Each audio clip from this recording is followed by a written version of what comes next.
dello scempio in Val Rosandra. Questo è un argomento che appunto stiamo seguendo ormai da diversi giorni. C'è stato un taglio di alberi autorizzato, anzi voluto, deciso dalla Regione da parte della Protezione Civile e noi ne parliamo con Roberto Pizzuti, che è il presidente di WWF del Friuli Venezia Giulia. Pizzuti, ben trovato. Buongiorno, buongiorno.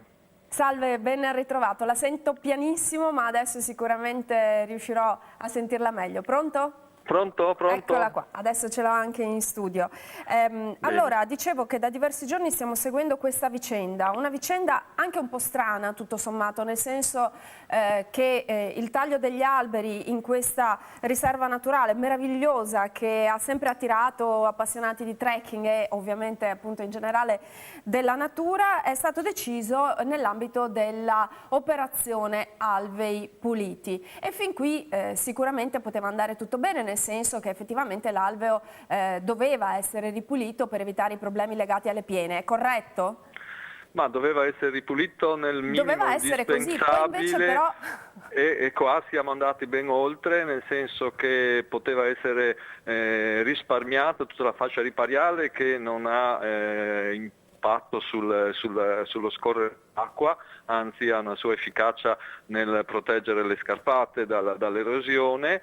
E poi potevano essere evitati grossi alberi che ormai hanno anche passa 50 anni, dei pioppi che erano sicuramente vicino al letto, però quelli per esempio erano a fianco ad un ponte realizzato, il ponte intralciava che ci desse fastidio in più con questo albero, quindi alberi con dentro anche dei nidi, siamo stati in grado di riconoscere delle cavità con dentro già il materiale portato dagli uccelli per fare la covata primaverile e quindi si doveva intervenire molto meglio senza andare, come si dice ormai dappertutto qua, come vandali, senza controllo. Questo è stato un modo di operare poco corretto che si spera finisca, perché è previsto un altro intervento il 21 aprile.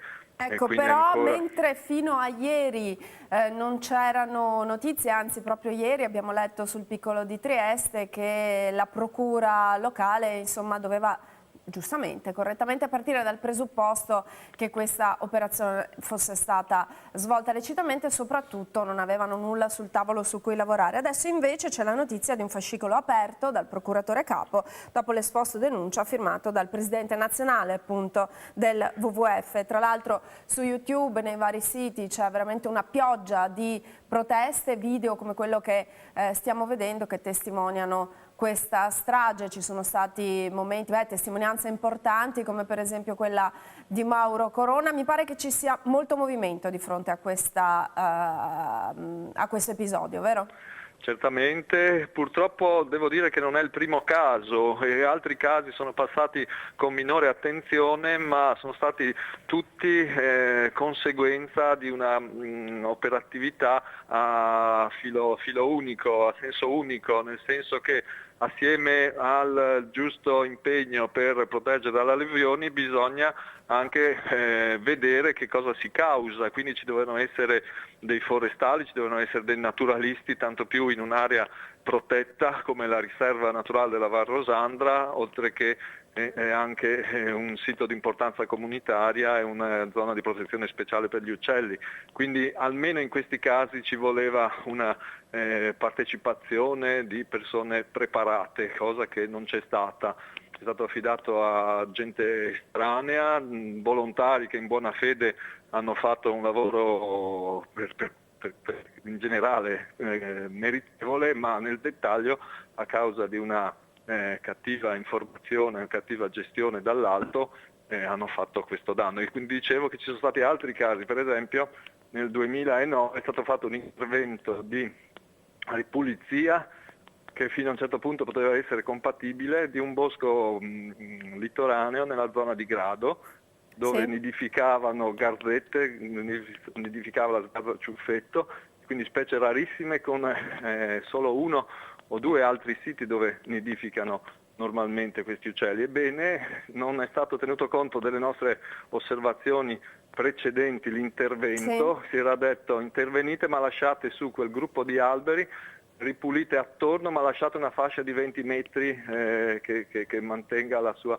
vegetazione spontanea. È stata fatta una tabula rasa spaventosa, così non è andata, hanno voluto anzi far vedere ancora di più che sono loro che comandano, in questo caso è la protezione civile di grado, e quindi alla fine, in seguito a un danno naturale che c'era stata una tromba d'aria che aveva abbattuto alcuni alberi, si è provveduto a distruggere tutta la biodiversità in una zona anche lì a confine fra due zone di protezione speciale per gli uccelli, quello della Mula di Muggia e quello della laguna di Grado e Marano, ecco, senza nessuna valutazione di incidenza e verifica.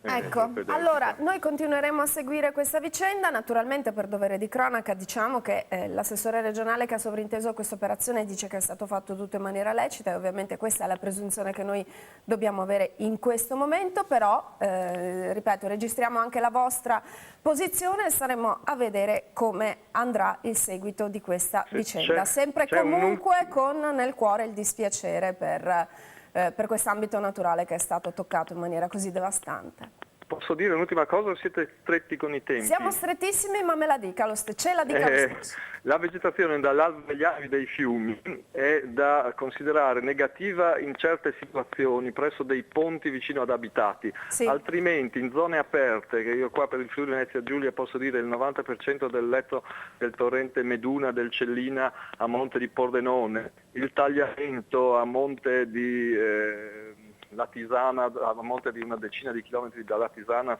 fino a Gemona perlomeno, ecco, sono aree dove gli alberi sono utilissimi alla regimazione dell'acqua perché favoriscono il permanere dell'acqua in aree naturali che non hanno abitazioni. Se invece lì si lascia correre velocemente tirando via gli alberi, spianando la ghiaia e tutto, l'acqua arriva molto più velocemente nei centri abitati e li strarippa.